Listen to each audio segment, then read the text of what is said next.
community engagement staff for their hard work in making this new emergency shelter beds a reality. And I, of course, want to thank Transition Projects for their partnership and willingness to embrace change to provide a life-saving shelter for Portland's vulnerable. Transition Projects has been synonymous with trauma-informed, person-centered care in Portland, and their efforts since 1969, working with veterans, women, those living with disabilities, and those experiencing substance use disorder, have led the development of sustainable means of caring for Portlanders experiencing homelessness. Their deep expertise in sheltering, housing, and recovery support made Transition Projects an excellent candidate to be the operator of this shelter project. And this project itself is pretty incredible. We heard from participants and community members that there was a real need for sober shelter in Portland.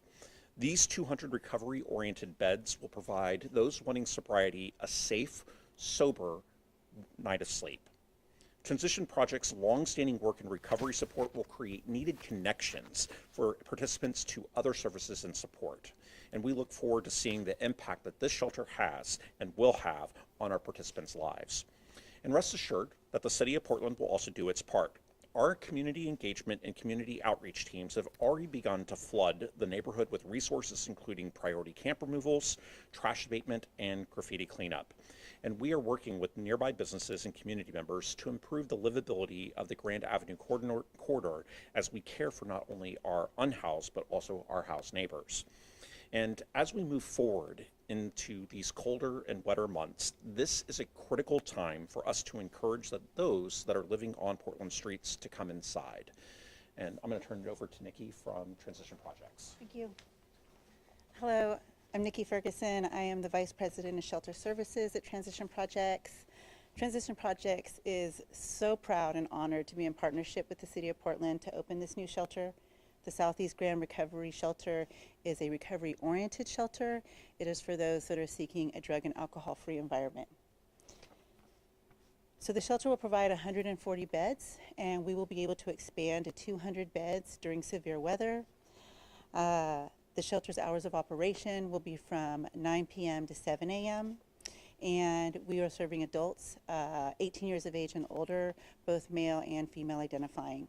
This shelter accepts pets. And individuals staying in this shelter will be able to work with residential advocates who will help them move forward in their journey to recovery and housing. From this shelter, we plan to refer into our one of our other 8 shelters. Our other shelters are 24/7 shelters, meaning that they open 24 hours a day, 7 days a week, 365 days of the year. From there, individuals can access housing and case management services, have regular meals, and be in a space where they can have 24-hour shelter so that they can meet the needs and move forward in their life as they want to. I think one of the greatest things about the overnight shelter is that it provides options. So when we think often when we think about individuals experiencing homelessness, we fail to think about the lack of options that individuals have. Currently, I just looked up the latest PIT count. There's over 12,000 individuals in the metro area experiencing homelessness. And what this shelter provides or offers is a place to be safe, to have a safe night's rest, and to move forward in your journey to housing. Transitions Projects has been around since 1969, and we started with a shelter that sheltered 20 men in Old Town. We now have 8 shelters across the Portland metro area, and those are both low barrier and residential shelters. Our residential shelters are shelters that are also drug and alcohol free shelters, and we expect guests to maintain abstinence. Within those shelters, we provide case management, health and wellness services, meals, housing support, income development, and employment services. As unsheltered homelessness continues to rise, we remain committed to providing quality, comprehensive shelter services to meet the needs of the people that we serve. So that's about all I have. Is this going to be 24/7 or? This is an overnight shelter, so it'll operate 10 hours a night. And it'll be open every day of the week. Can you get more into the recovery-focused aspect of this? Are people going to be required to be set up with like an advocate or mentor after? And also, how do you know that they're actually alcohol and drug-free while being here? Can you talk more on that? So recovery-oriented really looks like we have the expectation that people are going to be drug and alcohol-free. So we'll be looking for behaviors that represent people are under the influence. People are not required to participate in recovery.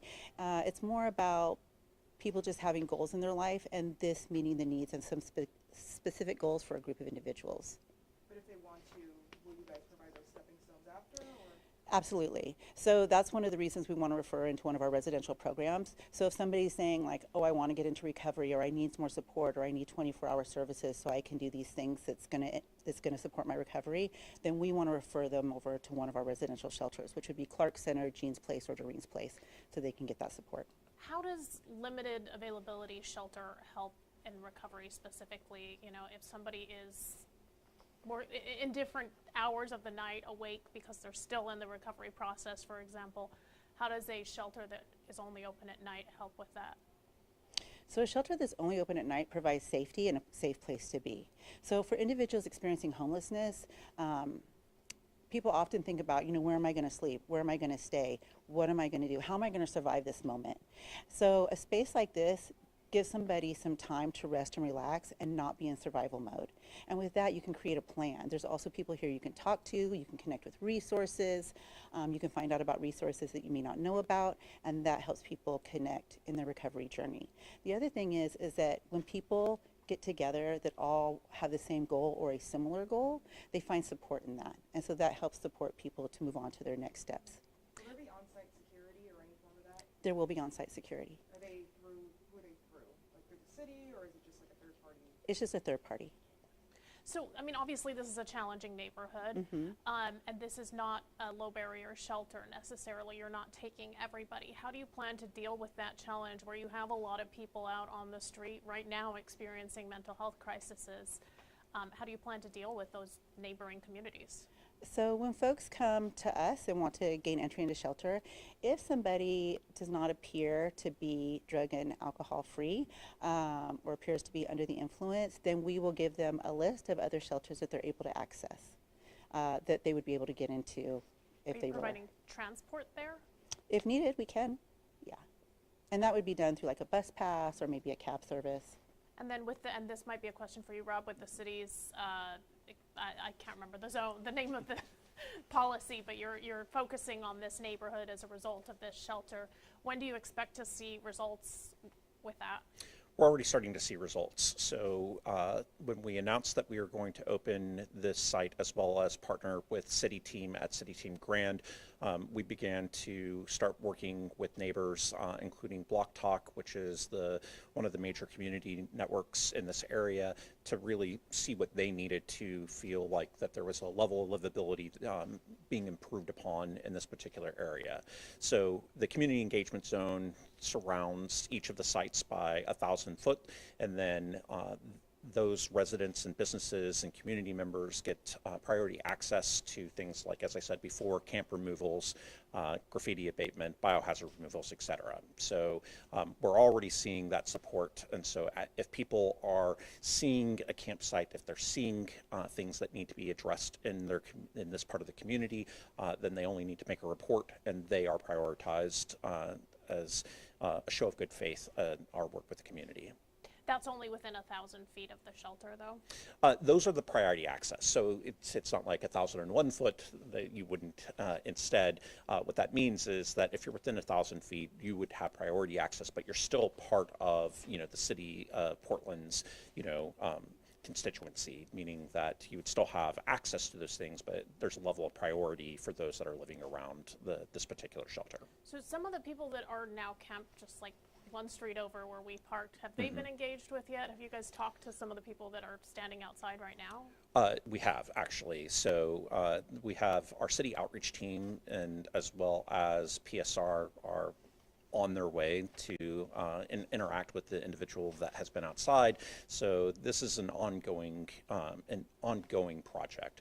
So this isn't a one-time fix, and I don't think anyone would ever believe that. This is an ongoing crisis that really is going to take a lot of effort.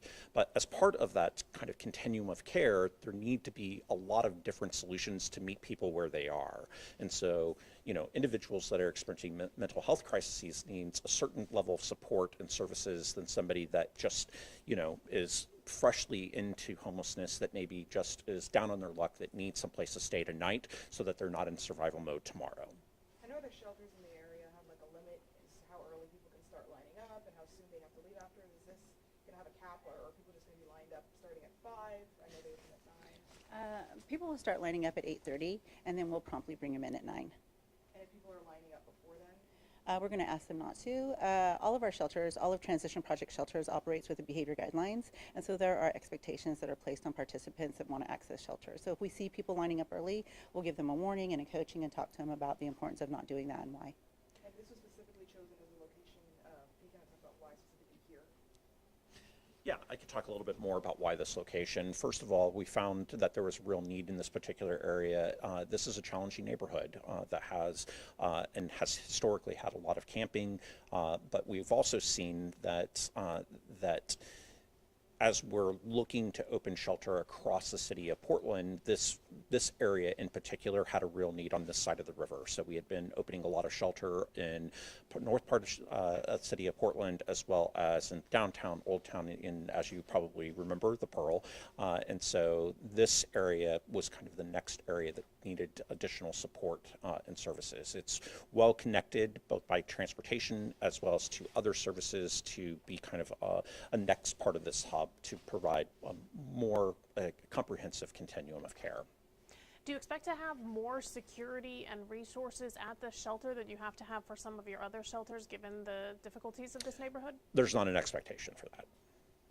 Are there showers and food and meals, or what's sort of the setup once they come? We provide snacks. Folks are coming in at 9 p.m. and so we have a snack area where people can get snacks. We do not have showers here, but we do have showers at our resource center, which is right downtown on Irving Street. So if folks want to get a shower or want to get mail delivery or want to get connected to other resources, we will refer them down there. And then also there's the Oasis that people can go to. With the deflection center, I know that's county run, but obviously there has been a lot of talk about needing somewhere to refer to from the deflection center. Will you guys be taking, do you expect to be taking a good amount of referrals from deflection? We won't be taking referrals, but we will work closely with the deflection center so that folks from the deflection center can enter into this space. Do you expect to have any beds set aside if the county were to ask for that? No, not at this time. I know you said there's pets allowed or children allowed for people who have. There's pets allowed, but there's no children allowed. So we serve adults that are 18 and older, and we do allow pets, and there's no limit on pets at this time. It's if people are bringing belongings, is there like a safe space for them to keep maybe carts and things like that? In all of our shelters, individuals are allowed to bring 2 black bags of belongings, and then that's the limit. And it's because we have limited space. Here we provide little containers underneath the beds where people can leave their stuff. They can leave their stuff during the daytime if they need to, so that they can go out and engage in appointments or try to get a job or, do whatever they need to do that's going to support their life. So are people gonna have like reserved beds? If someone comes Monday, can they come Tuesday, Wednesday? Is it reserved, and how? We will not do reserved beds, but we will get people into the same beds if they're returning. So if you return, if you're a participant here and you're returning every night, then you'll have the same bed every night so that you can return to your belongings. Is there a cap on how long people can stay? Generally, there's a cap. I want to say it's 4 months. I can't remember right off the top of my head. So I'll jump in here. Yeah. So currently there's no cap at our emergency overnight shelters, but there is a length of stay policy at our alternative 24/7 shelters for the city, which is 120 days. But that policy is not in place yet for the emergency overnights. So unlimited in short. At this time, yeah. So with this being a recovery shelter, what additional services are offered, if any? Are there medical services or caseworking or anything like that? At this time, there's no additional services offered in this shelter. The goal for this shelter would be for people to come in here, and if they're wanting additional services, we can connect them to resources within the community, or we refer into one of our 24-hour shelters. And then that way they'd be connected to other services. Can you talk a little bit about like where the need for this has come? Is there data suggesting that there is a need for this, given that it's not completely clean, it's kind of somewhere in between? And yeah, where is the data showing that this is something that we need? Well, I think there's data showing that we need overnight shelters because of the 12,000 plus individuals experiencing homelessness within the metro area, right? And we already have 24-hour shelters. Most of those are at max capacity across the city and the counties. So there's a huge need to bring people inside. And the city has done a great job opening overnight shelters that really meet the need of different communities. So we have low barrier overnight shelters. This is a recovery-oriented overnight shelter. It's for people that they're just in different places in their life. The same as some of the regular 24-hour shelters that are a little bit different. You know, there's family shelters, single shelters, couple shelters.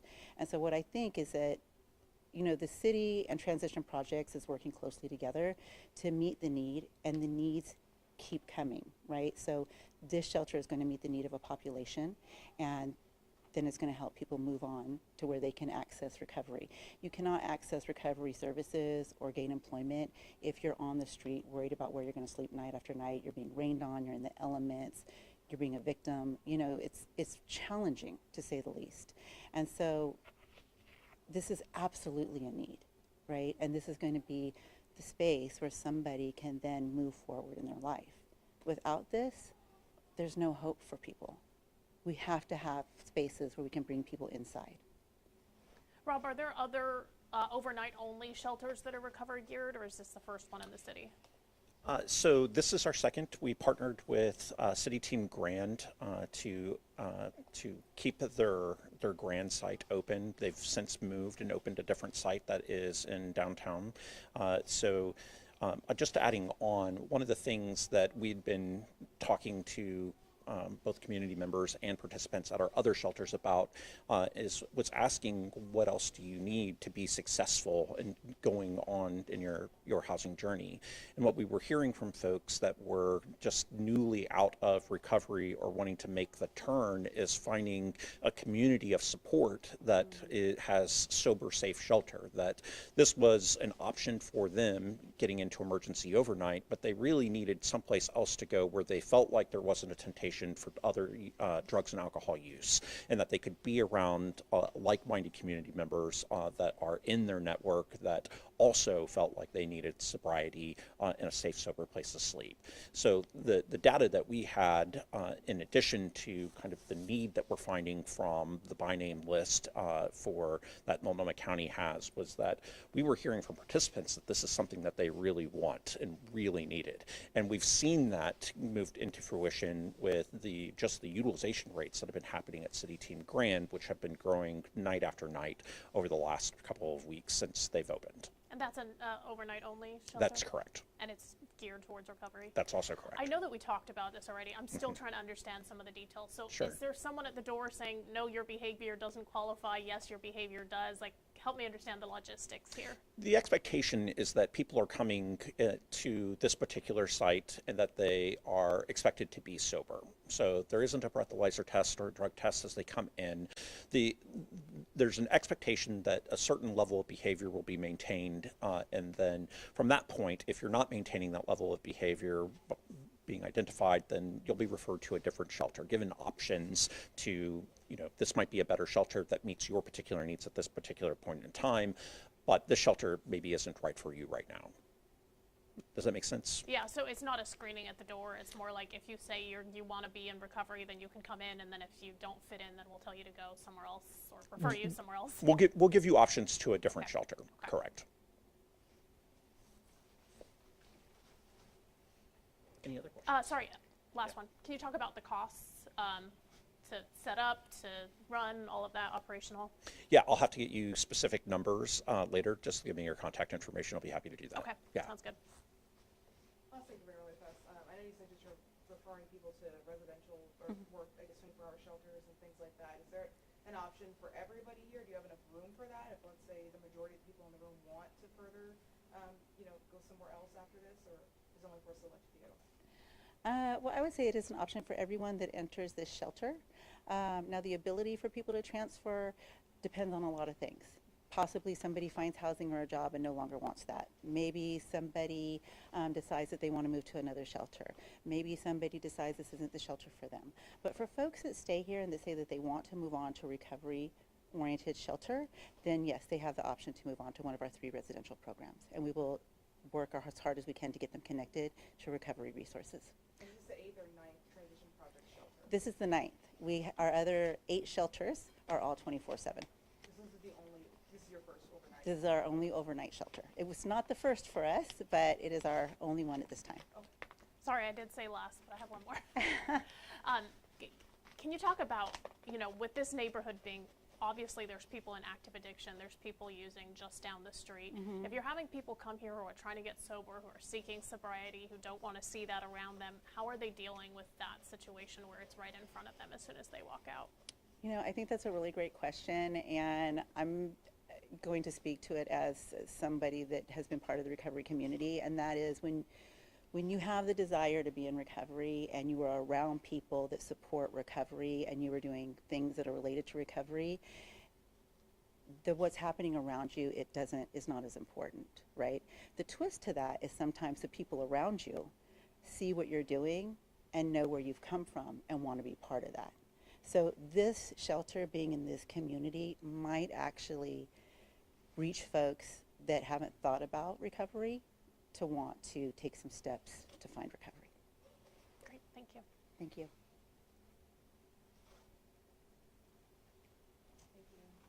Thank you. Thanks. All right.